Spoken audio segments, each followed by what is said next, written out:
The wind cut through the forest like a blade, carrying with it the promise of a harsh winter night. Maya clutched her daughter's hand tighter as they stumbled through the undergrowth, their breath forming small clouds in the frigid air. Little Arya, only 8 years old, had stopped complaining about the cold hours ago. Now she simply followed her mother's lead, her small legs working hard to keep up with Maya's desperate pace. They had been walking since dawn broke over the mountains. What started as a simple journey to visit Maya's sister in the next valley had turned into a nightmare when their old truck broke down on the mountain road. The mechanic in the last town had warned Maya about traveling so late in the season, but she had promised Arya they would spend her birthday with Aunt Sarah. Now, as darkness crept through the trees, Maya realized how foolish that promise had been. The path they followed was barely visible, marked only by the occasional blaze carved into tree bark by hunters and hikers. Maya had grown up in these mountains, but that was 20 years ago, before she moved to the city for work. The familiar landmarks of her childhood seemed different now, changed by time and her own fading memory. Every shadow looked threatening. Every sound made her heart race. Arya stumbled over a fallen branch and Maya caught her before she could fall. The child's face was pale, her lips beginning to turn blue despite the warm jacket Maya had wrapped around her. They needed shelter soon, or the mountain cold would become more than just uncomfortable. Maya scanned the darkening forest, looking for any sign of hope. That's when she saw it. A thin column of smoke rising above the tree line, barely visible against the gray sky. Someone had a fire, and where there was fire, there might be warmth and shelter. Maya felt a surge of relief mixed with anxiety. In these remote mountains, you never knew what kind of person you might encounter. But with Arya growing weaker by the hour, they had no choice. The source of the smoke turned out to be a small cabin tucked into a clearing about half a mile from where they first spotted it. The structure was old but well-maintained, with a sturdy chimney and windows that glowed with warm yellow light. Outside, Maya could see a pickup truck covered with a tarp and several pieces of hunting equipment carefully arranged on the porch. Maya approached the cabin cautiously, keeping Arya close beside her. Through the window, she could see a man sitting by the fire. He was older, maybe in his 60s, with graying hair and the weathered look of someone who spent most of his time outdoors. He wore flannel and jeans and was reading a book while sipping from a steaming mug. Standing at the door, Maya hesitated. She had always been independent, proud of her ability to handle whatever life threw at her. Asking strangers for help felt like admitting defeat. But one look at Arya's exhausted face reminded her that this wasn't about her pride anymore. Her daughter needed warmth, food, and rest. Maya knocked on the door, 3 firm raps that echoed in the cold air. She heard movement inside, footsteps approaching the door. The sound of locks being turned, then the door opened to reveal the man she had seen through the window.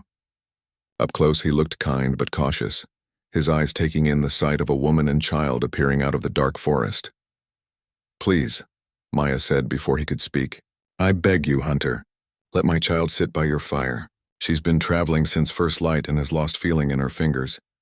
The man's expression softened as he looked down at Arya, who was indeed flexing her small hands, trying to restore circulation to her numb fingers. Without a word, he stepped aside and gestured them into the warm cabin. The contrast between the bitter cold outside and the cozy interior was so dramatic that Maya almost gasped with relief. The cabin was simple but comfortable. A large stone fireplace dominated one wall, with a crackling fire that filled the room with dancing shadows and blessed warmth. There was a small kitchen area, a table with 2 chairs and a bed in the corner. Hunting trophies and outdoor gear decorated the walls, but everything was clean and organized. Come in," the man said, his voice gruff but not unkind. "Get that little one by the fire before she catches her death." Maya guided Arya to a chair near the fireplace and immediately began rubbing her daughter's hands to help restore circulation. The man disappeared into the kitchen area and returned with a thick blanket which he wrapped around Arya's shoulders without a word. "Thank you," Maya said, her voice thick with emotion. "We didn't know where else to go. Our truck broke down on the mountain road and we've been walking all day trying to find help." The man nodded, studying them both with intelligent eyes. "Mountain roads are no place for city folks this time of year," he said. "Especially not with a child. Name's Frank, by the way. Frank Morrison. This is my hunting cabin. I'm Maya, and this is my daughter Arya. We were trying to get to my sister's place in Pine Valley when our truck died. I know these mountains, or at least I used to, but everything looks different now. Frank poured hot chocolate from a pot on the stove and handed cups to both Maya and Arya. The little girl accepted hers gratefully, wrapping her small hands around the warm mug and inhaling the sweet steam. Pine Valley's a good 15 miles from here, Frank said, settling into his own chair. And most of that's rough trail, especially in the dark. You're lucky you found this place. There's not another building for miles in any direction. As warmth began to return to their bodies, Maya felt some of her tension ease. Frank seemed like a decent man, the kind of old-fashioned mountain dweller who believed in helping neighbors, even if those neighbors were strangers who appeared out of the night. But she also knew they were completely at his mercy. Without his kindness, she and Arya would be spending the night in the freezing forest. Outside, the wind continued to howl through the trees, and Maya could hear the first drops of what sounded like freezing rain beginning to fall. They had found shelter just in time. Now the question was whether this stranger would let them stay until morning, or until they could figure out another way to reach safety. Arya had stopped shivering and was beginning to look more like herself again. The color was returning to her cheeks, and she managed a small smile when Frank offered her a cookie from a tin on the mantel. It was the first sign of hope Maya had felt all day. Frank watched Maya and Arya carefully as they warmed themselves by his fire. Years of living alone in the mountains had made him cautious around strangers, but something about the woman's desperate plea and the child's obvious exhaustion had touched something deep inside him. He had daughters of his own, though they were grown now and lived far away in cities where they rarely called. Maya noticed Frank studying them and felt a flutter of nervousness. She realized how they must look to him, two strangers who had appeared out of nowhere disrupting his peaceful evening. She wanted to explain more, to make him understand they weren't the kind of people who made poor decisions lightly. "I know what you must be thinking," Maya said, setting down her empty mug. "What kind of mother takes her child into the mountains so late in the season? The truth is, I used to live here. My family had a place about 10 miles south of here when I was growing up. I thought I remembered the roads better than I did." Frank nodded slowly. "These mountains fool a lot of people. They look familiar until you need them to be, then everything changes. Weather, seasons, even the trees grow and change the landscape. What seems like a simple trip can turn dangerous fast." Arya had finished her hot chocolate and was beginning to nod off in her chair by the fire. The warmth and safety of the cabin, combined with the exhaustion of their long day, was finally catching up with her. Maya gently stroked her daughter's hair, grateful beyond words that they had found shelter. "We don't want to impose," Maya continued. "If you could just let us warm up for a while, maybe I could call someone to come get us. I have a cell phone, but I haven't been able to get a signal since our truck broke down." Frank shook his head. "No cell service up here. Haven't had a landline in years either. Liked the quiet too much to bother with all that modern stuff. And even if you could call someone, no sensible person is going to drive these mountain roads at night in weather like this." As if to emphasize his point, a gust of wind rattled the cabin windows and they could hear ice pellets beginning to strike the roof. The storm that had been threatening all day was finally arriving in full force. Maya felt her heart sink. She had hoped they might be able to continue their journey tonight, or at least arrange for rescue. The idea of spending the night in a stranger's cabin made her uncomfortable, not because Frank seemed dangerous, but because it went against every instinct she had developed as a single mother in the city. Trust didn't come easily anymore. Frank seemed to understand her dilemma. "Look," he said gently, "I know this isn't ideal for either of us, but that little girl needs a warm, safe place to sleep tonight. And this storm's going to make travel impossible until morning. I've got sleeping bags and I can make up a bed for you both by the fire." "We couldn't ask you to give up your bed," Maya protested. "You've already done so much." "I'm a light sleeper anyway," Frank replied. "Spent too many years in the military to sleep sound through a storm like this. Besides, I've got some reading to catch up on." Maya looked at Arya, who was now fully asleep in the chair, her small body finally relaxed after the stress of the day. The thought of waking her daughter and forcing her back out into the cold night was unbearable. But accepting Frank's hospitality meant putting their safety completely in his hands. Frank seemed to sense her internal struggle. "I understand your concerns," he said quietly. "You don't know me from anyone, but I give you my word. You and your daughter are safe here. I've got 2 daughters of my own. Jennifer's a teacher in Portland and Susan's a nurse in Denver. Haven't seen them in a while, but they call when they can. Something in his voice when he mentioned his daughters convinced Maya that Frank was telling the truth. She made a decision that went against all her city-trained caution but felt right in her heart. "Thank you," she said simply. "We accept your offer, but please let us help with something. I can cook, clean, whatever you need." Frank smiled for the first time since they'd arrived. "I was just about to start dinner when you showed up. Nothing fancy, just venison stew and some bread. But there's plenty for 3 if you're interested." Maya realized she was starving. They had eaten nothing since a quick breakfast that morning, and the smell of cooking food from Frank's kitchen area had been making her mouth water. "That sounds wonderful. Can I help?" "Just keep an eye on the little one," Frank said, moving toward the stove. "She looks like she could use some real sleep." While Frank prepared their simple meal, Maya gently moved Arya to the small couch near the fire, covering her with the blanket Frank had provided. Her daughter didn't wake up during the move, which told Maya just how exhausted she had been. The warmth of the cabin and the security of Frank's presence had allowed Arya to finally let down her guard. Maya watched Frank work in his small kitchen, noting how efficiently he moved around the space. Everything had its place, and he clearly knew how to take care of himself. The venison stew smelled delicious, rich and hearty, exactly what they needed after their ordeal. "How long have you been coming up here?" Maya asked, settling into a chair where she could watch both Frank and her sleeping daughter. "Built this place about 15 years ago after my wife died," Frank replied, stirring the stew. "Needed somewhere quiet to think. Started coming up for hunting season, then longer trips. Now I spend most of my time here. Got a little place in town for winter emergencies and grocery runs, but this feels more like home." Maya heard the sadness in his voice and understood. Sometimes solitude was the only way to heal from life's hardest blows. She had felt that way herself after Arya's father left them when Arya was just 2 years old. "I'm sorry about your wife," she said softly. Frank nodded without turning around. "Margaret? We were married 32 years. Cancer took her fast, 6 months from diagnosis to the end. These mountains helped me feel closer to her somehow. She always loved the outdoors." The simple honesty of his words touched Maya deeply. This man had invited them into not just his cabin, but his sanctuary, the place where he came to grieve and remember and find peace.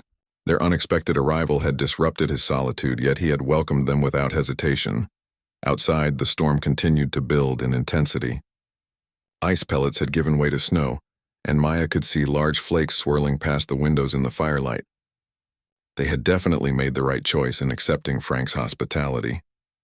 Traveling in this weather would have been more than difficult, it would have been deadly. The venison stew was the best meal Maya had tasted in months. Rich and warming, it filled the empty spaces in her stomach and helped restore her strength after the long day of walking through cold mountain air.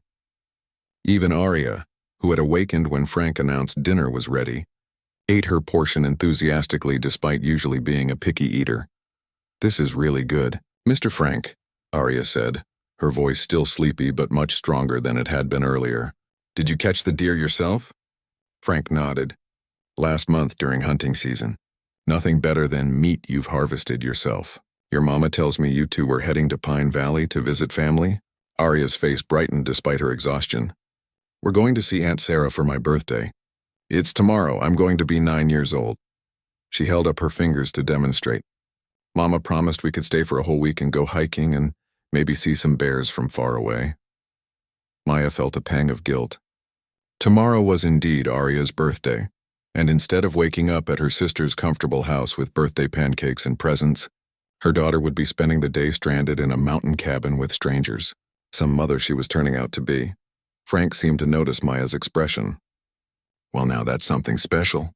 9 years old is a big birthday. I bet your Aunt Sarah has some wonderful surprises planned for when you get there."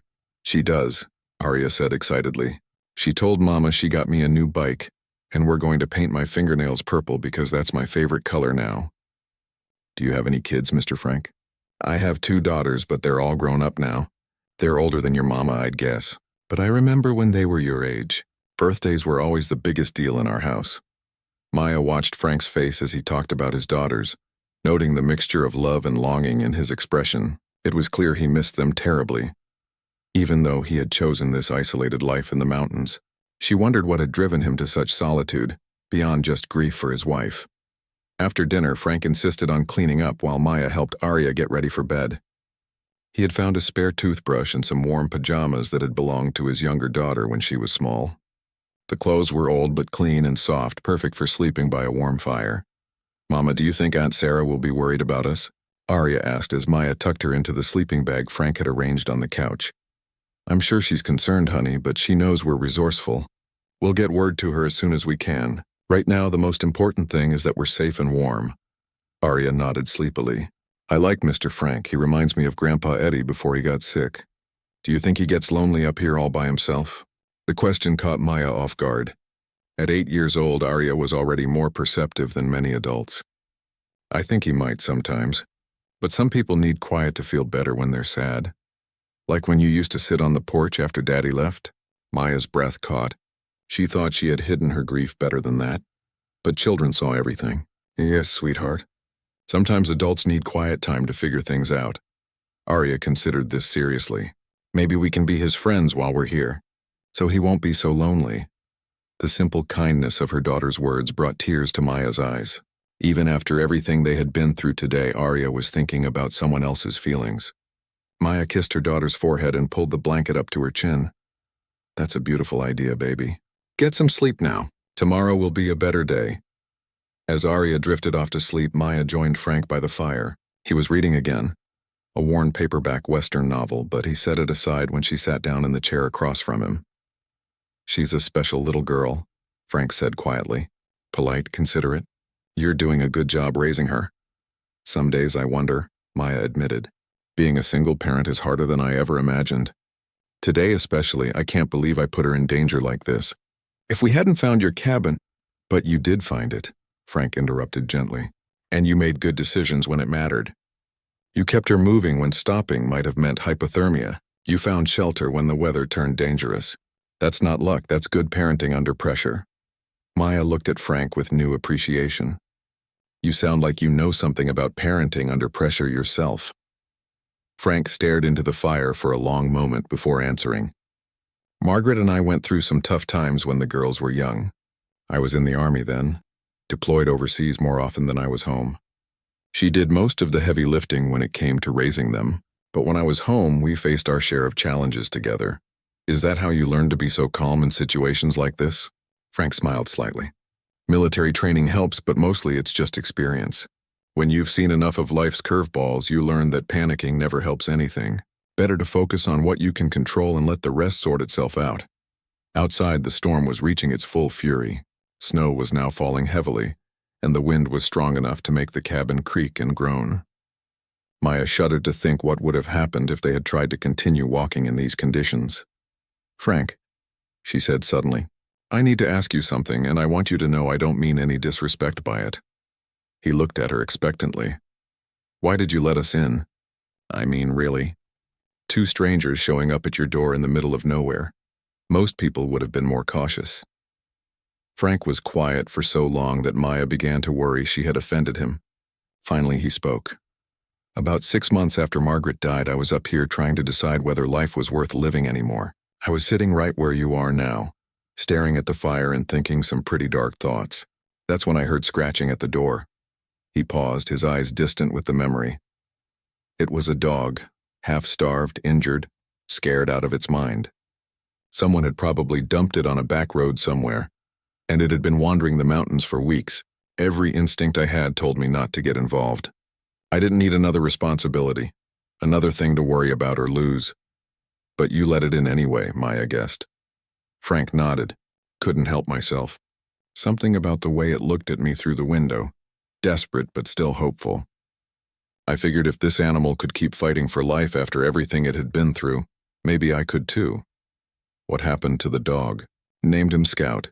He lived with me for 4 years before old age caught up with him. Best friend I ever had. Taught me that sometimes helping someone else is the only way to help yourself. Maya felt tears prick at her eyes. So when you saw us at your door, I saw that same look. Desperate but hopeful, and I remembered what Scout taught me about second chances. They sat in comfortable silence for a while, listening to the storm outside and the crackling of the fire. Maya felt something she hadn't experienced in years, a sense of being truly safe not just physically but emotionally. This stranger had opened his home and his heart to them without asking for anything in return. Maya woke to the sound of Frank moving quietly around the cabin, trying not to disturb his sleeping guests. Pale morning light filtered through the windows, revealing a world transformed by snow.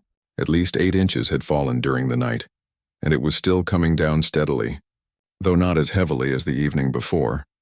Arya was still deeply asleep, curled up in her sleeping bag like a small hibernating animal.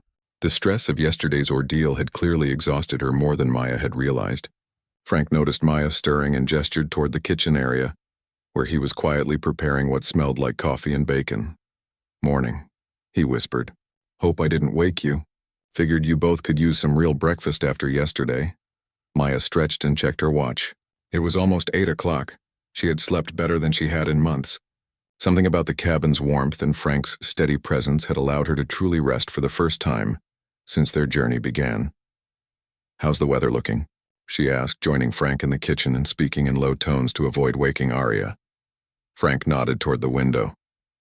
"Still snowing, but it should clear up by afternoon according to the radio. Problem is, even when it stops, the roads won't be passable for vehicles until tomorrow at the earliest. Mountain road crews don't make it up here very fast after storms." Maya felt her heart sink. Another day stranded meant another day away from her sister. Another day of imposing on Frank's hospitality. And most importantly, it meant Arya would spend her 9th birthday stuck in the mountains instead of celebrating with family. "I can see those wheels turning," Frank said gently, handing her a cup of coffee. "You're thinking about the little one's birthday." "She's been looking forward to this trip for months," Maya admitted. "My sister has everything planned. Birthday pancakes, a new bike, a whole week of activities. And instead, Arya's going to spend her birthday trapped in a cabin with strangers." Frank was quiet for a moment, sipping his coffee and looking thoughtful. "You know, some of my best childhood memories happened when plans went wrong. The time we got snowed in at my grandmother's house and played cards for 3 days straight. The camping trip where it rained so hard we had to make up indoor games. Sometimes the unexpected moments turn out better than the planned ones." Before Maya could respond, Arya's sleepy voice came from across the room. "Mama, is it still snowing?" "Good morning, birthday girl," Maya said, going to sit beside her daughter on the couch. "Yes, it's still snowing. Quite a lot, actually." Arya sat up and rubbed her eyes, then looked toward the window. Instead of disappointment, her face lit up with wonder. "Wow, I've never seen so much snow. It's like a fairy tale out there." Frank and Maya exchanged glances. Children's resilience never ceased to amaze Maya. Where she saw problems and complications, Arya saw magic and adventure. "Are you hungry, birthday girl?" Frank asked. "I've got bacon and eggs, and I think I might be able to rustle up something special for such an important day." Arya's eyes widened. "You remembered it's my birthday?" "Of course I remembered. 9 years old is a very big deal. How about you get dressed and washed up, and we'll see what kind of birthday breakfast we can make together." While Arya got ready, Maya helped Frank finish preparing breakfast. She watched him work and noticed how his movements had changed since yesterday. There was more energy in his step, more purpose in his actions. Having guests had clearly awakened something in him that had been dormant during his solitary life. "Frank," Maya said quietly, "you don't have to do anything special just because it's her birthday. You've already done more than enough." "Nonsense," Frank replied, pulling ingredients from various cabinets. "When's the last time I had a reason to celebrate anything? Besides, I think I've got everything I need to make this day memorable." Breakfast turned out to be a feast. Frank had made pancakes shaped like animals, using a technique he said he learned from making breakfast for his own daughters years ago. There were bacon strips arranged like a smiley face, scrambled eggs with cheese, and even orange juice that he had been saving for a special occasion. "This is the best birthday breakfast ever," Arya declared, cutting into a pancake that looked remarkably like a rabbit. "Even better than restaurant food." After breakfast, Frank disappeared into what looked like a storage closet and emerged with an armload of items that made both Maya and Arya stare in amazement. He had art supplies, colored pencils, markers, paper, and even some watercolor paints. "My younger daughter Susan left these here years ago," Frank explained. "She was always the artistic one in the family. I kept thinking maybe she'd come back someday and want to use them again, but..." He trailed off, then brightened. "Well, seems like they're needed today after all." Arya clapped her hands together with delight. "Can I really use them? I love to draw and paint." They're all yours, birthday girl. At least for today. Maya watched her daughter's face transform with joy and felt a lump form in her throat. Frank was giving Arya something more precious than expensive toys. He was giving her his memories, his connection to his own daughter. It was an incredibly generous gesture from a man who barely knew them. The morning flew by as Arya created masterpiece after masterpiece.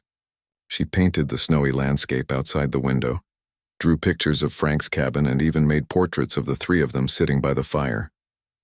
Frank proved to be an enthusiastic audience, praising each creation and asking detailed questions about her artistic choices. Meanwhile, Maya found herself relaxing in a way she hadn't in years. There was something deeply peaceful about being snowed in with no responsibilities, except enjoying the present moment. No work deadlines, no bills to worry about, no schedule to keep. Just simple human connection and the satisfaction of watching her daughter's happiness. Around noon, Frank announced he had another surprise. From the same storage area, he produced a box of games: Monopoly, Scrabble, playing cards, and several puzzles. Figured we might need some entertainment if we're going to be cabin-bound for a while. I love games, Arya exclaimed. Mom and I play cards sometimes, but we only know Go Fish and Old Maid. Well then, it's time you learned some new games, Frank said with a grin. How do you feel about learning poker? Maya raised an eyebrow. Poker? She's only 9. Penny ante poker, Frank clarified quickly. Great way to learn math and strategy. My daughters loved it when they were her age. Margaret used to say it was the only way she could get them to practice their addition. Over the next few hours, Frank taught Arya the basics of 5-card draw poker, using pennies from a jar he kept on the mantel as betting chips. Maya was amazed to see how quickly her daughter picked up the game, and even more amazed to see her beat Frank in 3 out of the first 5 hands. I think you're hustling me, young lady, Frank said with mock seriousness as Arya raked in another pile of pennies. Arya giggled. Mama always says I'm good at figuring out what people are thinking. It helps with the game. As the afternoon wore on, Maya began to realize something remarkable was happening. This wasn't just a day they were getting through while waiting for rescue. This was turning into one of the best days she and Arya had shared in a long time. Away from the distractions of modern life, they were connecting with each other and with Frank in a way that felt genuine and meaningful. By mid-afternoon, the snow had finally stopped falling, and the sun broke through the clouds for the first time since their arrival. The entire forest sparkled like it had been covered in diamonds, and Arya pressed her face against the window in wonder. Can we go outside? She asked. I want to play in the snow. Maya looked at Frank questioningly. Their city shoes and light jackets weren't really suitable for deep snow, but she could see how much Arya wanted to experience this winter wonderland. I think we can manage that, Frank said. I've got some extra boots that might fit, and there's snow gear in the closet from when my girls used to visit. Let's see what we can put together. 20 minutes later, Arya was bundled up in oversized snow pants, boots, and a bright red parka that had belonged to Frank's younger daughter. She looked like a small, cheerful marshmallow, but she was warm and ready for adventure. Maya wore a combination of Frank's spare clothes and some items left behind by his older daughter.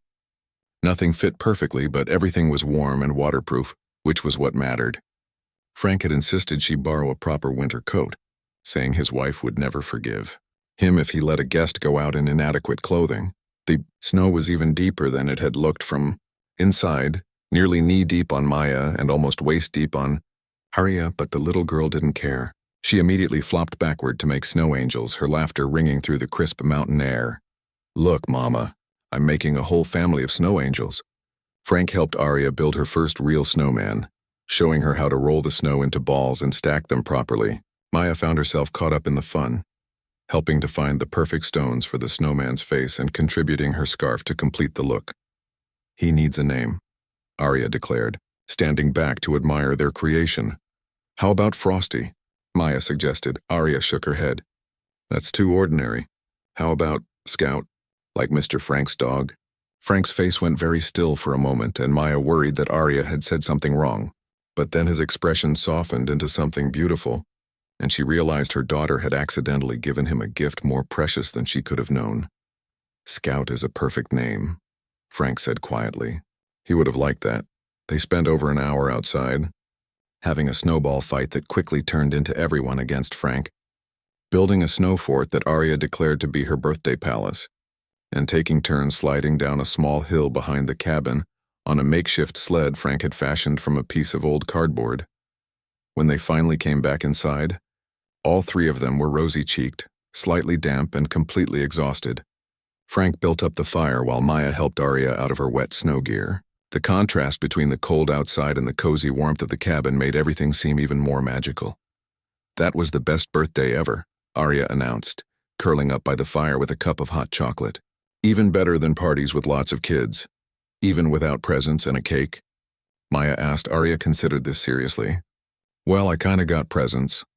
Mr. Frank let me use his art stuff, and he taught me poker, and we built Scout the Snowman. Those are presents, just different ones." Frank cleared his throat. "Well, actually, I might have a little something for the birthday girl if she's interested." Arya's eyes widened. "Really?" Frank disappeared into his bedroom and returned with a small wrapped package. "It's nothing fancy," he said, looking almost shy. "Just something I thought you might like." Arya carefully unwrapped the gift to reveal a hand-carved wooden whistle, obviously made by Frank himself. It was beautiful, smooth and polished, with tiny flowers carved around the edges. "I made it for Susan when she was about your age," Frank explained. "She used to love hiking with me, and I made it so she could signal if she ever got separated from the group. She outgrew it eventually, but I kept it thinking maybe someday I'd have a granddaughter who might like it." Arya held the whistle reverently, then gave it a gentle blow. It produced a clear melodic sound that seemed to perfectly capture the crisp mountain air. "It's beautiful," she whispered. "Thank you, Mr. Frank. I'll treasure it forever." Maya felt tears prick at her eyes as she watched Frank's face light up at Arya's reaction. This gruff mountain man who had lived alone with his grief for so long was experiencing pure joy at making a little girl happy. It was clear that giving away his daughter's whistle wasn't easy, but it was also exactly what he needed to do. "There's one more thing," Frank said, producing a small piece of paper from his pocket. "This is a map I drew of all the best hiking trails around here. When you come back to visit your aunt, and I hope you will, maybe you can explore some of these paths. There are some real beautiful spots your mama probably remembers from when she was young." Arya studied the hand-drawn map with intense concentration. "Will you show me some of these places if we come back?" "I'd be honored to," Frank replied. "A girl who can beat me at poker 3 hands running definitely has what it takes to be a real mountain explorer." As evening approached, Frank began preparing another of his hearty meals, this time a birthday dinner featuring the last of his good steaks, potatoes roasted in the coals of the fire, and green beans from his own canned stores. Maya insisted on helping, and together they created a feast fit for a princess. During dinner, Arya regaled them with stories from school, tales of her friends, and her dreams of becoming either a veterinarian or an artist when she grew up. Frank listened with the intense attention of a grandparent, asking questions and offering encouragement at all the right moments. "You know what I think?" Frank said as they finished eating. "I think any girl who can handle getting lost in the mountains, learn poker in one afternoon, and build the best snow fort I've ever seen can probably do anything she sets her mind to."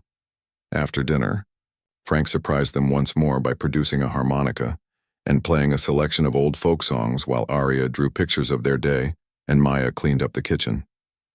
The simple music filled the cabin with warmth and created a sense of family that Maya hadn't felt since her own father died years earlier. As bedtime approached, Arya asked if she could sleep in the same spot by the fire again. "This is the coziest place I've ever slept," she declared. "It's like camping, but warm and safe." While Frank helped Arya arrange her sleeping area, Maya stepped outside for a moment to look at the night sky. The storm had cleared completely, revealing more stars than she had seen since her own childhood in these mountains. The air was crisp and clean, filled with the scent of pine and snow. She found herself thinking about how dramatically their situation had changed in just 24 hours. Yesterday at this time, she and Arya had been lost, cold and frightened. Tonight they were warm, fed and surrounded by kindness. More than that, they had found something unexpected. A connection with a lonely man who needed their presence as much as they had needed his shelter. Frank joined her outside, carrying 2 cups of coffee. "Beautiful night," he said, handing her a cup. "Beautiful day too," Maya replied. "Frank, I don't know how to thank you for what you've done for us. You turned what could have been Arya's worst birthday into one of her best." Frank was quiet for a moment, sipping his coffee and looking up at the stars. Funny thing is, I think you two did more for me than I did for you. Haven't felt this useful in a long time. Haven't felt like I had anything to offer anyone. You offered everything, Maya said softly. Your home, your food, your time, your kindness. You shared your memories and your stories. You made my daughter feel special on her birthday when I thought the day was ruined. She's easy to make feel special. She's got that quality that draws people in, makes you want to protect her and help her succeed. You've done good work raising her. Maya felt a warmth that had nothing to do with the coffee. As a single mother, she rarely received validation for her parenting. Most days she felt like she was barely keeping her head above water, trying to be everything Arya needed while managing work and bills and all the challenges of life alone. Can I ask you something personal? Maya said. Frank nodded. Do you ever think about reaching out to your daughters? I mean, I know they're busy with their own lives, but... Frank sighed. All the time. But what would I say? Sorry I disappeared into the mountains after your mother died and left you to grieve alone? Sorry I chose isolation over being there for you when you probably needed me most? Maybe you could start with I love you and I miss you, Maya suggested gently. Sometimes the simple truth is enough. They stood in comfortable silence for a while, each lost in their own thoughts. Finally, Frank spoke again. You know, having you and Arya here has reminded me of something I'd forgotten. Margaret always said that happiness shared is happiness doubled. I think I've been so focused on my grief that I forgot there's still joy to be found in the world. And I think, Maya said, that sometimes the best gifts come in the most unexpected packages. If our truck hadn't broken down, we never would have met you. Arya never would have had this magical birthday. I never would have been reminded that there are still truly good people in the world. As they headed back inside, Maya realized that tomorrow, when they finally made it to her sister's house, she would have to try to explain why their delay had turned into a blessing. How do you tell someone that getting lost led to being found? Maya woke early on their second morning in the cabin to find Frank already outside, clearing snow from around his truck and checking the access road conditions. Through the window, she could see him moving with purpose, and she knew their time in this peaceful sanctuary was coming to an end.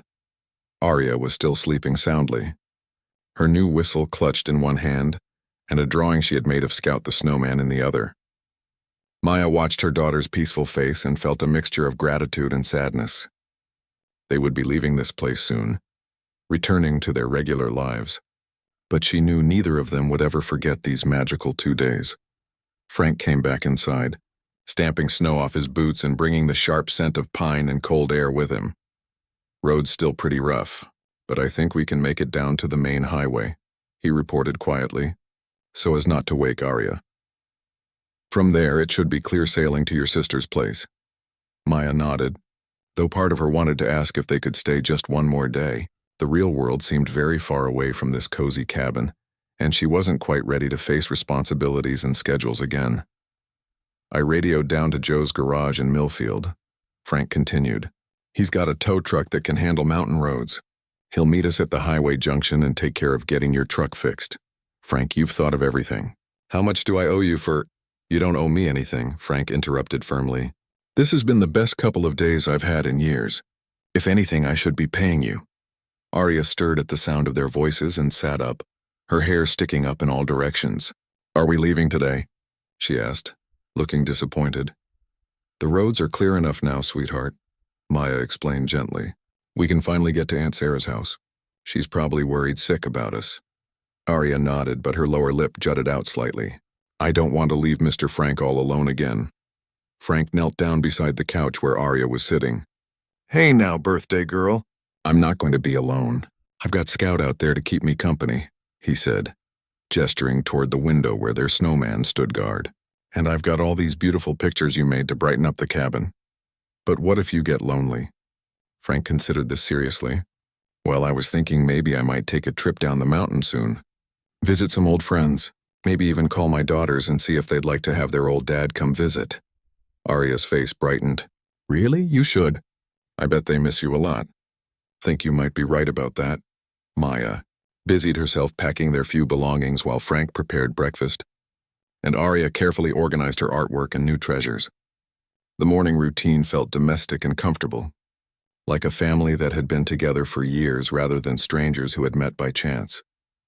Over breakfast, they discussed the route to Pine Valley and Frank's plan to escort them as far as the main highway. Maya had tried to convince him that wasn't necessary, but Frank was adamant about seeing them safely to civilization. Besides, he said with a grin, I want to make sure Joe actually shows up to help with your truck. He's reliable, but sometimes he needs a little encouragement to venture out on mountain roads. After breakfast, Maya helped Frank pack some supplies for the journey, while Arya took one last walk around the cabin, saying goodbye to Scout the Snowman and memorizing every detail of the place that had become so special to her. Mama, Arya said when she came back inside, do you think we could come back and visit Mr. Frank sometime? Maybe in the summer when it's not snowy? Maya looked at Frank, who was trying to hide a smile. Would you like visitors in the summer, Frank? I'd love that, he said seriously. Summer's beautiful up here. We could hike some of those trails I marked on your map. Maybe do some fishing if you're interested. Can we, Mama? Please? Maya felt a warmth spreading through her chest. The idea of returning to this peaceful place, of maintaining the connection they had formed with Frank, felt exactly right. I think that sounds wonderful. The drive down the mountain was slow and careful, with Frank's truck breaking trail through the remaining snow, while Maya and Arya followed in his passenger seat. Arya chattered excitedly about everything she wanted to tell Aunt Sarah, while Maya found herself memorizing the mountain landscape, storing images to help her remember these precious days. At the highway junction, they found Joe waiting with his tow truck, just as Frank had promised. Joe was a cheerful man in his 50s who treated Frank with obvious respect and was delighted to help rescue Maya's stranded vehicle. Happens more than you'd think, Joe assured Maya as they transferred their luggage to his truck. City folks forget how quick mountain weather can turn. Good thing Frank found you when he did. While Joe and Frank discussed the truck situation, Arya tugged on Maya's sleeve. I want to give Mr. Frank something before we go, she whispered. What did you have in mind, sweetheart? Arya pulled out one of her drawings, a picture of the three of them sitting by the fire, with Scout the dog somehow included in the scene, even though Arya had never met him. At the bottom, in her careful 9-year-old handwriting, she had written, Thank you for the best birthday ever. Love, Arya. That's perfect, honey. When it was time to say goodbye, Arya threw her arms around Frank's waist and hugged him tightly. Thank you for everything, Mr. Frank. Thank you for letting us sit by your fire. Frank's voice was rough with emotion when he replied, Thank you for reminding an old man what it feels like to have family around. You take care of yourself, birthday girl. Maya's own goodbye was more restrained but no less heartfelt. Frank, I meant what I said about coming back. And I meant what I said about calling your daughters. They need you more than you know. I'll think about it, Frank promised. And Maya, you're a good mother. Don't let anyone ever tell you different. As Joe's tow truck pulled away from the mountain junction, Maya looked back to see Frank standing beside his truck, one hand raised in farewell. Something about the image reminded her of a lighthouse keeper, a guardian watching over travelers as they made their way safely home. Will we really see him again? Arya asked, her face pressed against the rear window. Yes, Maya said with certainty. We'll definitely see him again. The rest of the drive to Pine Valley passed quickly, with Joe entertaining them with stories of mountain rescues and Arya excitedly planning what she would tell her aunt about their adventure. But Maya found her thoughts returning again and again to Frank, alone in his cabin with only their memories for company. She thought about the loneliness in his eyes when he talked about his daughters, and the way his face had transformed when Arya laughed at his jokes. She thought about his quiet strength and his gentle kindness, and the way he had turned their disaster into something beautiful.